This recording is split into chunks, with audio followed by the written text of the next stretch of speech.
Olá, seja bem-vindo à Rede Capital de Comunicação com o programa Varela Torres, o seu momento jurídico. Hoje vamos falar sobre o tema fraude com criptomoedas. Para isso, estamos recebendo aqui no nosso programa o Dr. Florisvaldo Neto, ele que é especialista em Direito Bancário e presidente da Comissão de Direito Bancário aqui do Goiás. Dr. Florisvaldo, é um prazer recebê-lo aqui em nosso programa mais uma vez. Muito obrigado pelo convite, a satisfação em poder contribuir um pouquinho e levar conhecimento aí para os seus telespectadores. O que significa aí esse novo crime, né? Como é que está aí esse mercado, né, virtual? Fala aí um pouco para a gente sobre isso. Isso, essa nova lei ela foi publicada agora dia 22 de dezembro de 2022, finalzinho do ano. Devido à necessidade social que tem acontecido aí, diversas fraudes, com bitcoins, com criptomoedas, impérios aí fraudulentos surgindo, reis do bitcoin, os famosos reis dos bitcoins aí que já viraram memes da internet, né? Viajando aí para o exterior, inclusive, recentemente nós tivemos a notícia desse tipo. O legislador entendeu que era necessário trazer algumas condutas típicas desse meio para o Código Penal. O que acontece? Antigamente era conhecido só como crime contra a economia popular, né? Então, devido a essas diversas fraudes, o legislador entendeu por legislar e tipificar essa conduta especificamente aí, né, nessa nova lei. Quais benefícios a pessoa que é vítima desse crime? Os benefícios diante dessa nova legislação, e aí também é importante dizer que essa legislação não está em vigor ainda, apesar de ter sido publicada, ela tem 180 dias para entrar em vigor. Então, 22 de dezembro, nossas contas aí, mais ou menos dia 23 de junho, começa a vigorar esse novo crime, né?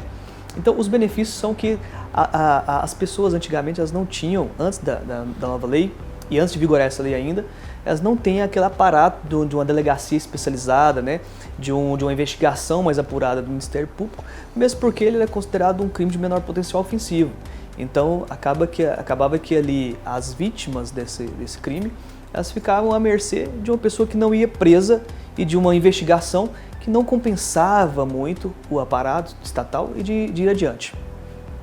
E eu fui vítima desse crime. Como é que eu devo proceder? Existem hoje delegacias especializadas em Goiânia, por exemplo? Como é que eu devo proceder? Sim, nós temos em várias localidades, cidades de maior porte, né, nós temos as delegacias especializadas contra o crime financeiro. Esse crime ele é considerado um crime contra o sistema financeiro nacional. Então, as delegacias especializadas, o que a gente aconselha, né, ao cidadão que é vítima desse crime é se informar. Aqui em Goiás nós temos uma delegacia especializada, em São Paulo nós temos consciência também que tem, em vários outros estados. Mas o que acontece é que o cidadão melhor informar, procurar a delegacia mais próxima é o melhor conselho. E quais as instituições que podem ajudar nesse tipo de crime? Olha, a princípio a gente sempre fala, como é um crime, primeira a delegacia mais próxima. Mas como não está em vigor ainda, como é que funciona, né, para as pessoas que ficam à mercê de entrar em vigor essa lei? A gente pode, além da ocorrência, que ainda pode ser feita na delegacia, mesmo não entrando em vigor essa lei, o Banco Central e também a Comissão de Valores Imobiliários, que é a instituição financeira, a autarquia, na verdade, federal, responsável por fiscalizar, né, as transações, ali, os valores imobiliários. O Banco Central ele é responsável por fiscalizar, agora que nós temos essa regulação, fica mais evidente ainda, as criptomoedas. Então eles podem, o que a gente aconselha? Primeiro a delegacia, no segundo momento, o Banco Central e a Comissão de Valores Imobiliários. O que está contido dentro desse novo crime, né, quando envolve criptomoeda? Olha, esse novo tipo penal, ele abarca diversas condutas. Algumas delas não só sobre criptomoedas, mas sobre os ativos virtuais. Esse crime, inclusive, ele é considerado um tipo penal em branco. O que isso quer dizer? Quer dizer que exige regulamentação específica sobre esse crime. Quem vai dizer aí nos próximos dias, nos próximos capítulos aí, vai ser a CVM, o Banco Central, do que está abarcado por esses crimes. Mas de antemão a gente já pode dizer, o tal da fraude do Bitcoin está diretamente envolvido nesse crime, é tipificado por essa lei. As fraudes com os valores mobiliários, ali empresas de marketing multinível que envolvam os valores virtuais, os tokens de pagamento, estão diretamente envolvidas aí e dentro desse crime. Tem uma pergunta aqui que diz o seguinte: ó, se os golpes já eram fraudes muito conhecidas, o que essa lei tem de diferente? Importante. Como disse anteriormente, era considerado crime contra a economia popular. E esse crime, ele é de menor potencial ofensivo, o que significa dizer que a pena é de detenção de 6 meses a 2 anos. Então significa dizer que, trocando em miúdos, que a pessoa não era presa, né? A pessoa era investigada e poderia sofrer alguma sanção de multa, uma condenação e não tinha prisão. O que acontece agora?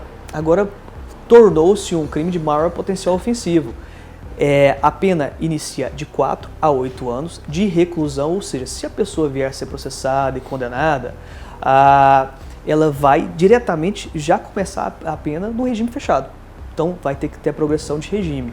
Esse é um dos maiores benefícios que tem com essa nova lei. Antigamente, o STJ tinha o entendimento seguinte, antes da lei, que não tinha uma regulação específica. Então não caía nos crimes financeiros, não caía nas outras legislações específicas de lavagem de dinheiro, lavagem de capitais, e caía somente, por analogia inclusive, o STJ, que é o órgão judiciário, que é o responsável por dar interpretação na legislação constitucional. Ele entendeu que era um crime contra a economia popular. Então, nisso, resumindo, bem resumidamente, ninguém era preso, né? Aconteciam as fraudes e a pessoa ficava à mercê só com a efetividade ali do direito civil. Bom demais. Gente, vamos a um breve intervalo, tá bom? Até já já. A Varela Torres Recuperação de Crédito, com sede na capital do estado de Goiás, atua em todo o território nacional e é composta por corpo jurídico especializado que contém advogados, auxiliares jurídicos e recuperadores de crédito. A equipe é apta a realizar negociações de casos de diversos níveis de complexidade, tanto em âmbito judicial quanto extrajudicial. Sua empresa ou condomínio sem inadimplência de recebíveis.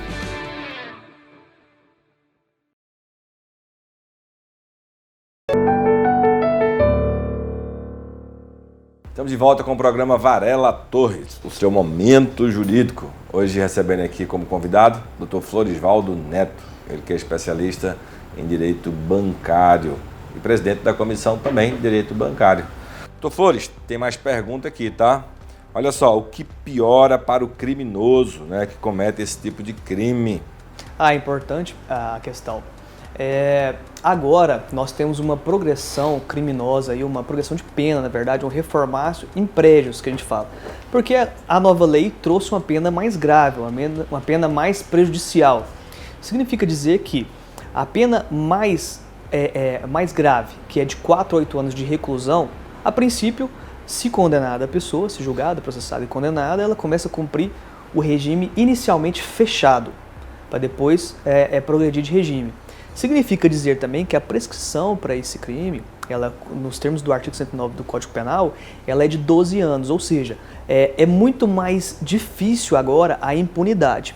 Antes, o criminoso não era preso, ele era somente processado e podia ali ter vários crimes que muito provavelmente não iria para a cadeia.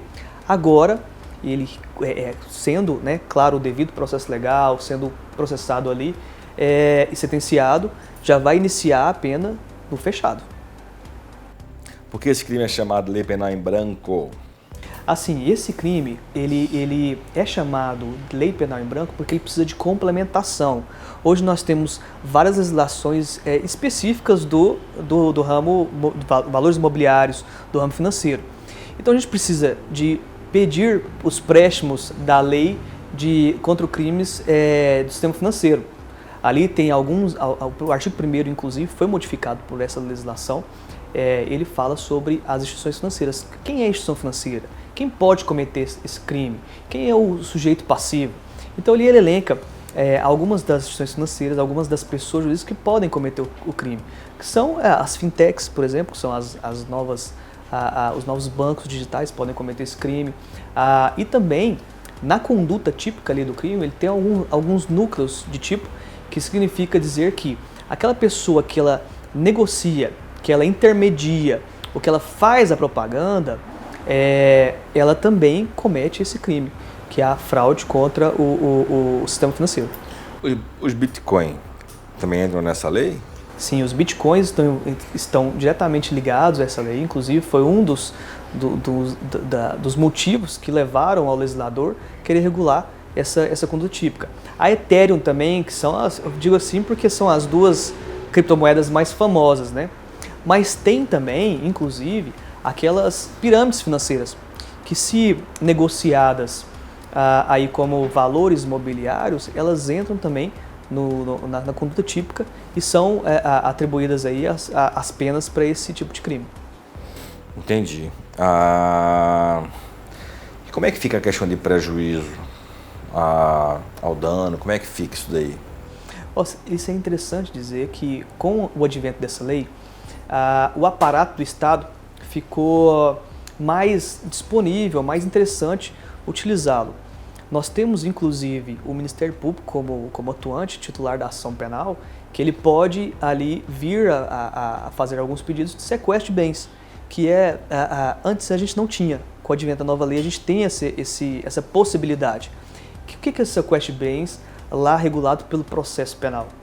Quando tem uma investigação, preliminarmente, cautelarmente, o Ministério Público pode solicitar o sequestro de todos os bens, móveis, imóveis, ativos financeiros, inclusive de laranjas envolvidos, de pessoas ali alheias ao contrato social, talvez, mas que estejam envolvidos diretamente no crime, como uma organização criminosa.